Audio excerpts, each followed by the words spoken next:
আমরা যেমন আল্লাহর গোলাম, ফেরেশতারাও আল্লাহর গোলাম। এই ফেরেশতা সম্পর্কে পৃথিবীর বিভিন্ন ধর্মের বিভিন্ন রকমের কনসেপশন আছে। এই ফেরেশতাদেরকে ইংরেজিতে অ্যাঞ্জেল বলা হয়, যার চরিত্র খুব ভালো লাগে, লোকেরা বলে অ্যাঞ্জেলিক ক্যারেক্টার, এটা ফেরেশতা ধরনের চরিত্র লোকটা, এরকম বলে থাকে। সুতরাং খ্রিস্টান হোক, ইহুদি হোক, আর হিন্দু হোক, যে কোনো জাতের লোক হোক, ফেরেশতায় তারা বিশ্বাস করে। আর এই ফেরেশতাদের উপরে তাদের বিশ্বাসটা হচ্ছে বিকৃত।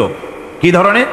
কারো মতে ফেরেশতা হচ্ছে প্রকৃতির সন্তান, কারো মতে ফেরেশতা হচ্ছে আল্লাহর মেয়ে, নাউযুবিল্লাহি মিন যালিক। যার কারণে সূরা আন-নাজমের মধ্যে আল্লাহ পাক এর প্রতিবাদ করেছেন। আল্লাহ পাক বলছেন, ওরা দাবি করলো ফেরেশতা হচ্ছে আল্লাহর মেয়ে।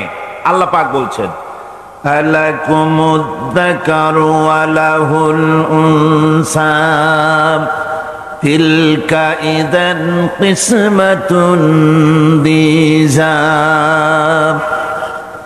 কি হে, তোমরা ছেলেগুলি নিজেদের জন্য নিয়ে নিলে আর মেয়েগুলি আমার ভাগে ফেলে দিলে, এটা কি ধরনের অসম বন্টন? ফেরেশতাকে তারা বলেছে আল্লাহর মেয়ে, আবার কেউ বলেছে ফেরেশতারা আল্লাহর ছেলে। তারপরে কেউ কেউ বলেছে ফেরেশতা হচ্ছে আল্লাহর মদদগার, আবার কেউ কেউ বলেছে ফেরেশতা হচ্ছে মানুষের অভিযোগ শ্রবণকারী, মানুষের প্রয়োজন পূরণকারী। এখন এসব ধারণা এবং বিশ্বাসের কারণে দুনিয়ায় শিরক এবং বিদআতের প্রচলন ঘটেছে। কোরআনে কারীম বিশ্ব ব্যবস্থায় ফেরেশতাদের অবস্থান কি সেটা পরিষ্কার করতে চায়, যাতে করে শিরকের সমস্ত দরজা বন্ধ হয়ে যায় আর তাওহীদের দরজা নির্ভেজাল ভাবে খুলে যায়। ইসলামের মূল বক্তব্যই হচ্ছে তাওহীদকে প্রতিষ্ঠা করা। কি প্রতিষ্ঠা করা? তাওহীদকে প্রতিষ্ঠা করা, আর শিরক আর বিদআতের শিকড় শুদ্ধ তুলে ফেলা। এটাই হচ্ছে ইসলামের মূল আইডিয়া। কোরআনের ভাষায় স্পষ্ট করে বলা হয়েছে যে ফেরেশতারা আল্লাহর মেয়েও নয়, আল্লাহর ছেলেও নয়, তারা হচ্ছে আল্লাহর বান্দা। বলুন তো ফেরেশতারা আল্লাহর কি? কোরআনে কারীমে রব্বুল আলামিন বলেন, وقالوا اتخذ الرحمن ولدا سبحانه بل عباد مكرمون। কাফেররা বলে দয়াময় কাউকে পুত্র বানিয়ে নিয়েছেন। পবিত্র সেই সত্তা যার সম্পর্কে তারা এই বাজে কথাগুলি বলে, তার কোনো ছেলেও নাই, তার কোনো মেয়েও নাই। ফেরেশতারা তো তার সম্মানিত বান্দা মাত্র। ইবাদুম মুকরামুন, ফেরেশতা হচ্ছে সম্মানিত বান্দা। সুবহানাল্লাহি ওয়া বিহামদিহি। ফেরেশতারা হচ্ছে আল্লাহর কি? শুধু বান্দা না, সম্মানিত বান্দা। কারণ ফেরেশতারা আল্লাহর সঙ্গে অবাধ্য হতে পারে না, তার কোন হুকুমকে অমান্য করার কোন অধিকার ফেরেশতাদের নাই। আল্লাহর ছেলেও নাই, আল্লাহর মেয়েও নাই। এ কথাটি ছোট্ট সূরার মধ্যে তাওহীদের একটা ক্লিয়ার কনসেপশন আল্লাহ পাক দিয়েছেন, ছোট্ট একটি সূরার ভিতরে। আমার কাছে মনে হয় যেন এই ছোট্ট সূরাটি মধ্যে এটা মনে হয় যেন একটি ঝিনুক, আর এর ভেতরে সমস্ত পৃথিবীর সমুদ্র আর মহাসমুদ্রের পানিগুলি ঢুকায় দেওয়া হয়েছে। ছোট্ট একটি সূরা তাওহীদকে এমন ভাবে প্রকাশিত হয়েছে এই সূরার মাধ্যমে, যা অন্য কোথাও এত পরিষ্কার আসেনি। আল্লাহ পাক সব জায়গায় বলেছেন, কিন্তু ছোট্ট সূরায় এক কথায় তাওহীদ প্রকাশিত হয়ে গেছে। কি? কুল হুয়াল্লাহু আহাদ। পড়েন সবাই, কুল হুয়াল্লাহু আহাদ আল্লাহুস সামাদ লাম ইয়ালিদ ওয়া লাম ইউলাদ ওয়া লাম ইয়াকুল লাহু কুফুয়ান আহাদ। আল্লাহ রাব্বুল আলামিন বলেন, নবী আপনি বলুন, আল্লাহ এক এবং একক। তিনি বেনিয়াজ, কারো মুখাপেক্ষী তিনি নন। তিনি কাউকে জন্ম দেন নাই, তাকেও কেউ জন্ম দেয়নি। আকাশের জমিনে ওই আল্লাহ রব্বুল আলামিনের সমকক্ষ কেউ নাই। তিনি এক এবং একক। এই ফেরেশতারা হচ্ছে তার অনুগত বান্দা।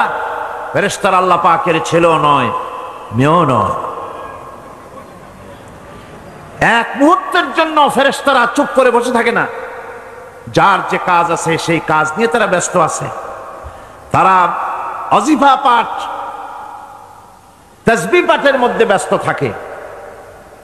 অগণিত অসংখ্য ফেরেশতা, কেউ তো সেজদায় পড়ে আছে, কেউ রুকুতে পড়ে আছে, কেউ নামাজে দাঁড়ায় আছে, কেউ তো তাসবিহ পাঠ করতেছে। কোরআনে কারীম বলছে, ইউসাব্বিহুর রা'দু বিহামদিহি ওয়াল মালাইকাতু মিন খিফাতিহি। আল্লাহ পাক বলেন, বিজদি প্রশংসার সাথে আল্লাহ পাকের গুণকীর্তন করে, আর সমস্ত ফেরেশতারা আল্লাহকে ভয় করে ভীতির সাথে আল্লাহর তাসবিহ পাঠ করতে থাকে। সমস্ত ফেরেশতারা আল্লাহর তাসবিহ পড়ে। আপনাদের মনে আছে আল্লাহ পাক যখন হযরত আদমকে সৃষ্টি করবেন বললেন, ইন্নী জাইলুন ফিল আরদি খলিফা। ফেরেশতারা বলেছিলেন, নাহনু নুসাব্বিহু বিহামদিকা ওয়া নুকাদ্দিসু লাক। আমরাই তো তাসবিহ পড়ি, আমরাই তো আপনার হাম পড়ি, আপনার তাসবিহ পড়ি, সবকিছুই তো আমরা করি, পবিত্রতা ঘোষণা করি। এর দ্বারা প্রমাণিত হয় ফেরেশতারা সার্বক্ষণিকভাবে আল্লাহর তাসবিহ পাঠের মধ্যে তারা রত আছে। সব সময় আল্লাহর জিকির আজগারের ভেতরেই তারা ডুবে আছে। ওয়ালাহু মান ফিস সামাওয়াতি ওয়াল আরদি ওয়া মান ইনদাহু লা ইস্তাকবিরুনা আন ইবাদাতিহি ওয়া লা ইস্তাহসিরুন। আসমান এবং জমিনে যা কিছু আছে এবং তার কাছে যা কিছু আছে সব আল্লাহর তাসবিহ পাঠে নিরত আছে। আর ফেরেশতারা তো বন্দিগি করছে আল্লাহ পাকের, আর কখনোই তারা অবাধ্যচারণ করে না, আর কখনো তারা আল্লাহ পাকের জিকির থেকে, তাসবিহ পাঠ থেকে তারা ক্লান্ত হয় না।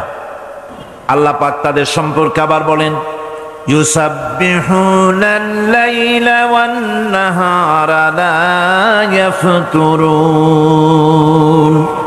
এই ফেরেশতারা রাত দিন তার প্রশংসায় পড়ে থাকে, কখনই শৈথিল্য প্রদর্শন করে না, কখনই আল্লাহর জিকির থেকে, তাসবিহ থেকে তারা বিরত থাকেন। এ ধারণার মধ্য দিয়ে কোরআনে কারীম মানুষকে স্পষ্ট করে বলছে যে ফেরেশতারা হচ্ছে আল্লাহর গোলাম, আল্লাহর বান্দা। তারা তোমাদের প্রয়োজন পুরা করতে পারে না, তারা তোমাদের ভাগ্যের কোনো উন্নতি করে দিতে পারে না, তারা আল্লাহর ছেলেও নয়, আল্লাহর মেয়েও নয়। এরা হচ্ছে আল্লাহর বান্দা। এই ফেরেশতাদের মাধ্যমে আল্লাহ রাব্বুল আলামিন আরেকটি কাজ নিয়ে থাকেন, তা হচ্ছে নবী এবং রাসূলদের কাছে এই ফেরেশতার মাধ্যমে আল্লাহ পাক বাণী প্রেরণ করেন। নবী রাসূলদের কাছে বাণী আনে কারা? আল্লাহর ফেরেশতা। এ কারণেই তাদের মাধ্যমে আল্লাহ পাক নবী রাসূলদের কাছে আল্লাহর বাণী পাঠান, যে এই ফেরেশতারা ওই বাণীর ভিতরে কোন রকম হ্রাস বৃদ্ধি করে না। তারা আল্লাহর অবাধ্য নয়, ওর মধ্যে তারা বাড়ায়ও না, তারা কমায়ও না, কোনো ক্ষমতা তাদের নেই। কোরআনে কারীমে আল্লাহ পাক বলছেন, ইন্নাহু লাকাউলু রাসূলিন কারীম ذي قوة عند ذي العرش مكين مطاع ثم أمين। নিঃসন্দেহে এক সম্মানিত বার্তাবাহকের বর্ণনা, এক ফেরেশতার বর্ণনা। আরশ অধিপতির কাছে তিনি সম্মানিত। জিবরাইল আলাইহিস সালামের কথা বলা হচ্ছে। হযরতে জিবরাইল আমিন তিনি আল্লাহর কাছে সম্মানিত, অনুগত এবং তিনি বিশ্বাসী।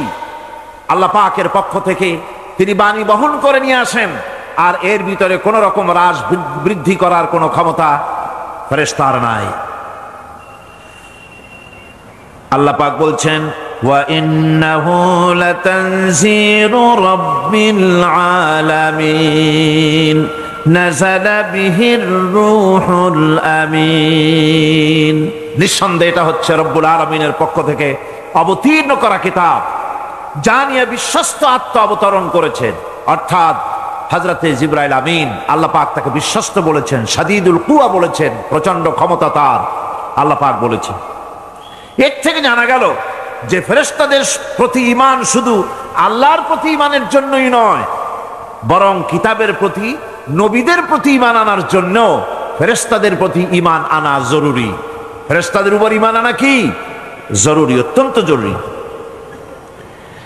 ফেরেশতাদের উপর তৃতীয় আরেকটি কারণে ঈমান আনতে হয়, সেটা হচ্ছে আল্লাহ পাক তাদের মাধ্যমেই কাজগুলি করে থাকেন। ফেরেশতারা হচ্ছে আল্লাহ পাকের রাষ্ট্রীয় কর্মচারী, আল্লাহ পাকের স্টাফ। তাদের মাধ্যমে আল্লাহ বৃষ্টি, কোথাও বৃষ্টি দেন, কোথাও রহমত পাঠান, কোথাও গজব দেন, কোথাও ভূমিকম্পের সৃষ্টি করেন, কোথাও জলোচ্ছ্বাস, কোথাও ক্ষুধা, কোথাও দারিদ্র ইত্যাদি। পৃথিবীর ভিতরে আযাব, গজব, শান্তি যা কিছু আল্লাহ পাক করতে চান, এই ফেরেশতাদের মাধ্যমেই তা করে থাকে। এক কথায় ফেরেশতারা হচ্ছে আল্লাহ পাকের রাষ্ট্রীয় কর্মচারী। এই কথা এভাবেই বিশ্বাস করতে হবে যে ফেরেশতারা কখনো অবাধ্য হয় না, অবাধ্য হওয়ার কোনো ক্ষমতাই তাদের নাই। তারা আল্লাহ পাকের বাধ্যগত আজ্ঞাবহ কর্মচারী। ফেরেশতাদের উপরে ঈমানটা এই পর্যন্তই আমি আপনাদের সামনে বললাম। ফেরেশতাদের প্রতি ঈমান আনার ব্যাপারে এই তিনটি কথা আপনাদের সামনে পেশ করেছি। এখন 3 নম্বরে যে কথাটি বিশ্বাস করতে হবে সেটা হলো কিতাব। কিসের উপর ঈমান? কিতাবের প্রতি ঈমান। ইসলামের পরিভাষায় কিতাব বলতে বোঝানো হয় সেই বাণীকে, সেই নির্দেশকে, সেই গ্রন্থকে যা মানুষের হেদায়েতের জন্য আল্লাহর পক্ষ থেকে অবতীর্ণ করা হয়েছে। এই অর্থের প্রেক্ষিতে কিতাব হচ্ছে সেই আল্লাহ রাব্বুল আলামিনের বাণী, যিনি এই বাণীকে আল্লাহ পাক ফেরেশতার মাধ্যমে নবীদের